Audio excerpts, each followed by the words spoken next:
Agency করুক, আমার কোনো আপত্তি নেই যদি সত্যি কেউ অন্যায় করে। আইন আছে, আইন আইনের পথে চলবে। পরশুদিন কেষ্টকে গ্রেপ্তার করলেন কেন?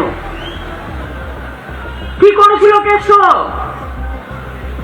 যতবার ইলেকশন হয়েছে ওকে আপনারা ঘরবন্দি করে রেখে দিয়েছেন, একটা ইলেকশনে ওকে বেরোতে দেননি। টোটালটাই নাটক, টোটালটাই মিথ্যে। এই যে অভিষেক বললো না 21শে জুলাই হলো 21 তারিখ, আর 22 তারিখ মধ্যরাতে পার্থদার বাড়ি গিয়ে হাজির হলো। তুমি আগেও করতে পারতে। ভাঙড় রাজারহাট দিয়ে গঙ্গায় হাবড়ায় বালুকে অ্যারেস্ট করে অনেক কাজ করেছে। ও অ্যারেস্ট করেছে কিসের জন্য? যাতে পার্টির কাজ করতে না পারে, যাতে ইলেকশন করতে না পারে।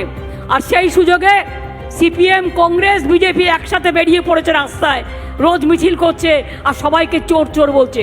আগে টার্গেট শেখ শাহজাহান, ওকে টার্গেট করে ইডি ঢুকলো, তারপরেই সবাইকে বার করে দিয়ে তারপরে ওখানে আদিবাসী মাইনরিটিদের মধ্যে ঝগড়া লাগিয়ে দিল।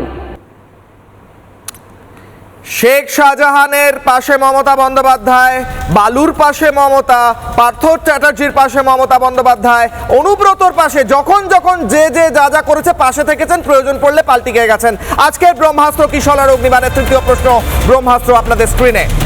প্রশ্ন করছি, ভোট বড় বালাই, ভোট বাঁচাতে মগজ ধোলাই, জনতার মগজ ধোলাই করার চেষ্টা হচ্ছে এই মিনমিনে শোকজ আর এই ইস্তফা আর পদত্যাগের নাটক দেখে।